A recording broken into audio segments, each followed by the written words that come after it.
What it was, what it do, it's your boy King M. Um, so this one is a little bit different than my usual videos. I want to talk about a man. I want to talk about a man who didn't have any kid, didn't have any. I want to talk about a man who didn't have any biological children when he met my mother and decided that he would take on the role of being my father. I want to talk about a man who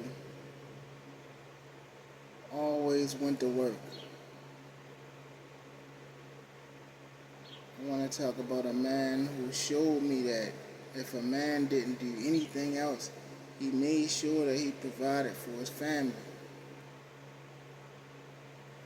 This man that I'm talking about is no other than my stepfather, my father-in-law, my father.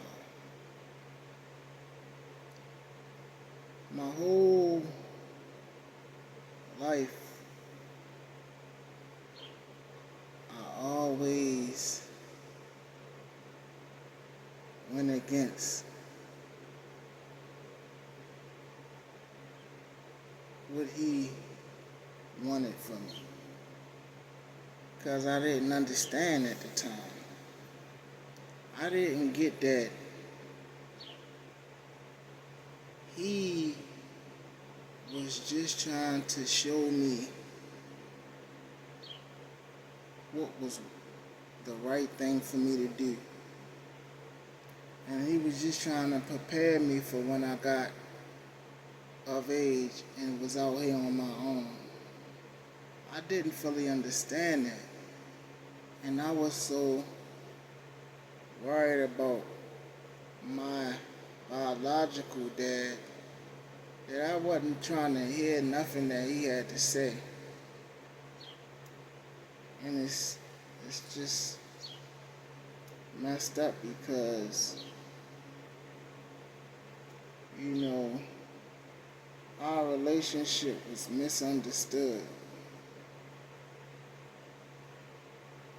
It wasn't what it could have been. And it brings tears to my eyes, but I can't even let them out right now because, I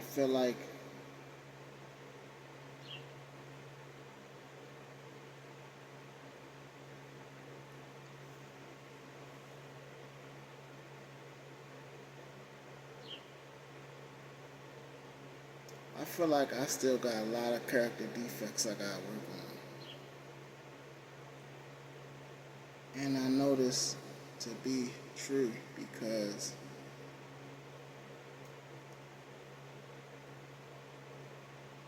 my stepfather died never knowing that I was truly grateful for him and what he did for me.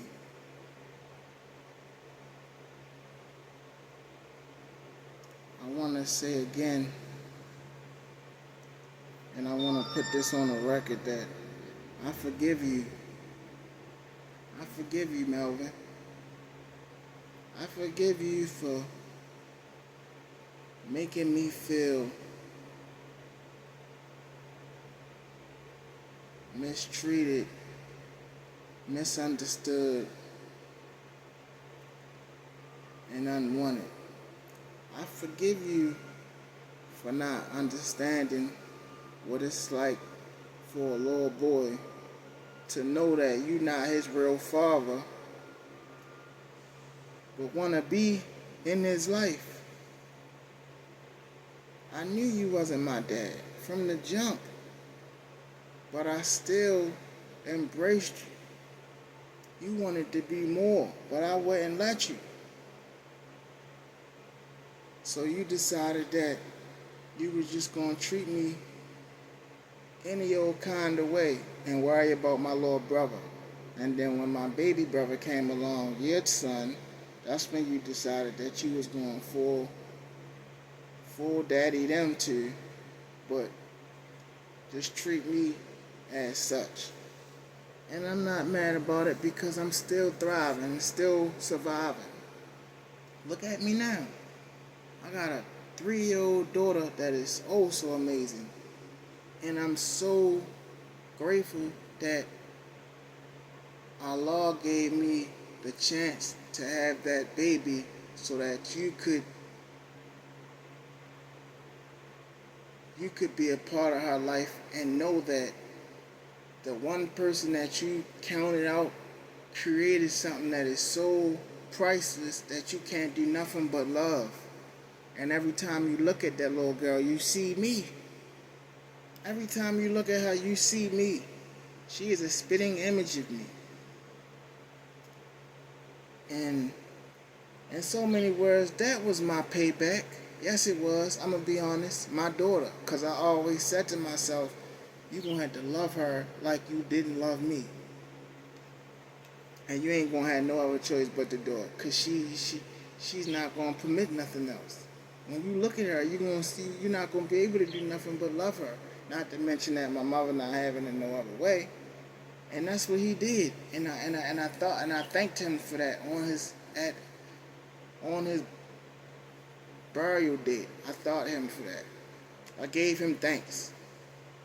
I gave him thanks for everything on his burial date. But I didn't forgive him because I didn't want to disrespect his death date and my mother's legacy in no kind of way. I didn't tell anybody how he made me feel. But I'm saying it now. And I'm doing this now because I want to get this over with. And once I do this, I ain't got to worry about doing it no more. Yes, he made me feel like shit a lot of times. But I never gave up. No, I said, I'm going to show him. And I tried to kill myself a long time. Chasing them drugs, putting that shit in me. I didn't care. I felt like he won and I lost. But you see, karma and life has a funny way of working itself out. I'm still here and I'm still thriving and surviving like I said before. And just so y'all see, I got his obituary on the wall right there so that every day I come home and when I get up I can look at that and I could and he can see me and what I'm doing. Cause I'm never gonna forget how he used to treat me. I'm never gonna forget it. I don't care what nobody said. That man put me through fucking hell. Hell.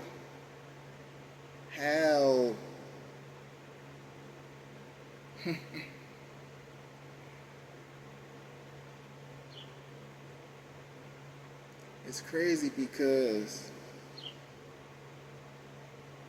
I prayed for this day. I prayed for the day to come where he would go on the ground. I did. But you know when it finally came, it wasn't even like I thought it would be. I wasn't grateful. I wasn't happy. I was hurt that I lost the one man that decided to step up and be the one who I would be calling Dad passed away because he did step up and decide to be my father. And I only get one of them. I'll never get another Melvin. You know, and he put me through fucking hell, but he will always be my stepfather, no matter how I put it. You know, he wasn't just my stepfather, he was my father-in-law, because my mother and him got married. You know, and I remember they made me get, I can go back as so far as to when they got married in '05. I was supposed to be in the wedding. I was forced to be in the wedding. I did not want to do it. That's how much I was so mad at him. They made me do it because they wanted my blessings as the eldest son.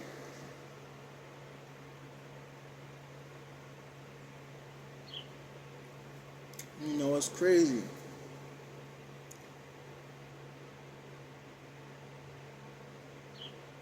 It's a bittersweet thing, honestly. You know, it's like finally it's over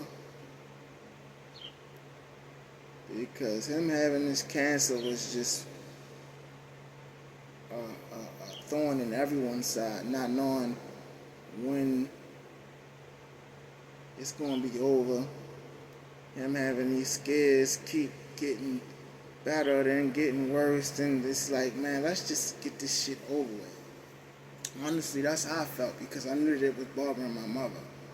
You know, now that he's gone, I talked to her and she said herself that now she can pretty much move on, you know, in so many words. She said,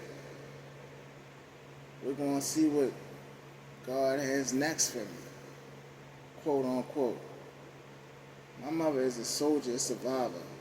My mother is my mother and my father, honestly. Because even with my stepdad, there were certain things and certain situations that he still wasn't able to fill them shoes like he should have been and could have been. Because he was so worried on punishing me instead of making me feel like a stepson. I remember being punished by him more than I remember him giving me credit or thanking me for anything. You know, I graduated high school. I had worked plenty of jobs. I had a baby. He never told me congratulations. Never did that.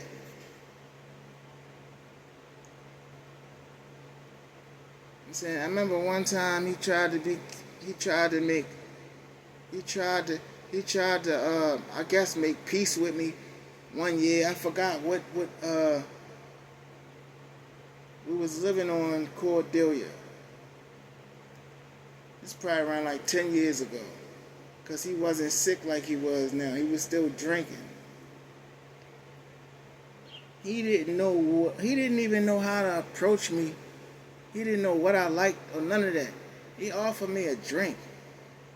And I took it because I didn't like, I felt like that was the best he could do. So I just took it. But the whole time, I'm not even a drinker. Like, I felt stupid. Like, this is your way of showing me you trying to make it right with me? Like, how about how you been? What's going on? Like, talk to me.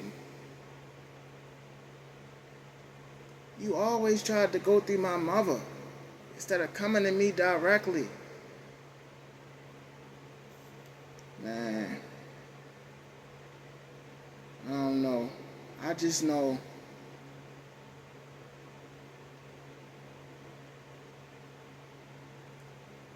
I'm going to be a great dad. I'm going to do some amazing things in life. I'm going to continue to do some amazing things in life. And I'm going to make a believer out of everybody who doubted me, including you.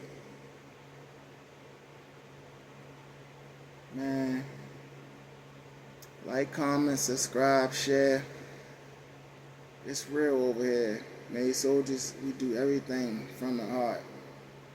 We don't do no double takes. If this video will reach anybody that know me and my stepfather, post this, man. Post it. Because this is something that means a lot to me. And, you know, I'm just trying to make things better. I'm tired of having depression and anxiety And I'm tired of